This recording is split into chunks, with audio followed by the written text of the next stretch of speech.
Imagine you lived in the country long ago and were preparing to visit the nearest town. A trip to town was not an everyday event. 300 years ago, there were no cars or trains.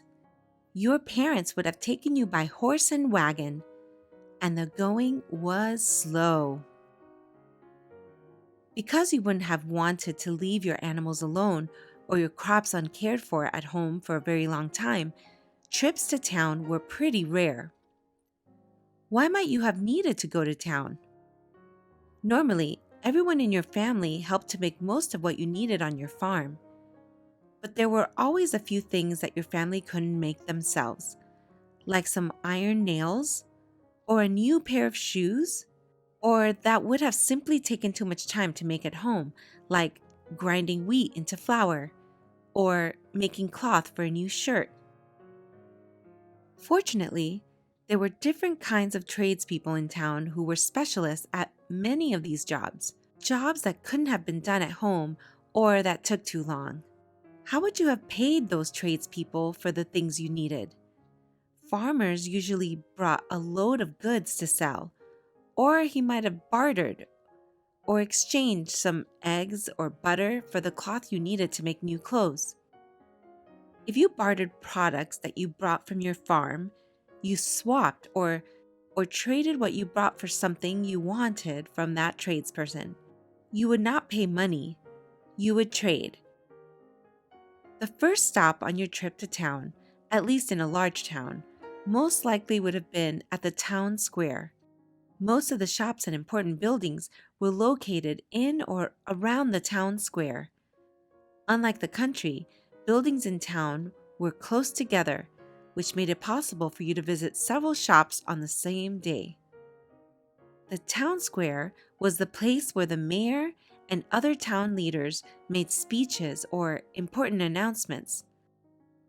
The town square was also where townspeople met to talk and meet with their friends.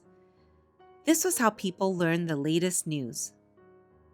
From the town square, you probably headed to the nearby trading post or general store. This was where farmers could buy, sell, or trade all kinds of things. At the trading post or general store, you might have traded the vegetables, grains, or dairy products you brought with you for tools or supplies that you needed. However, let us imagine that you were visiting a very large town where you could see and do much more. If you looked near the river, you may have seen a mill, a building where wheat was ground between large stones to make large amounts of flour.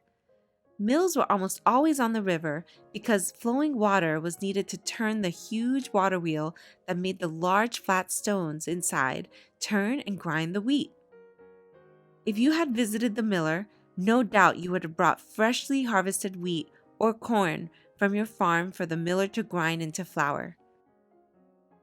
Once it was ground into flour, you would have been able to take it home to bake breads, cakes, and other good things to eat.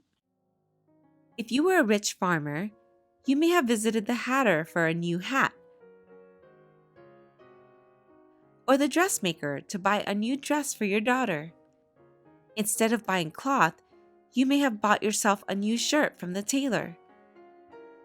And you would have had to visit the all-important cobbler, who would have made you a new pair of strong leather shoes.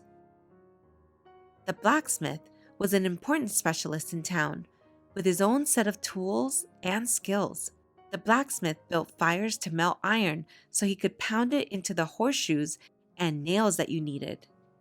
He also worked hard to make many of the same metal tools that you use back on your farm.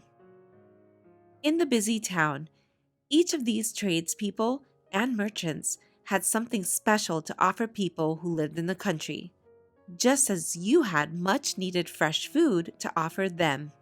In the next few videos, you'll be learning more about some of these special people. See you next time!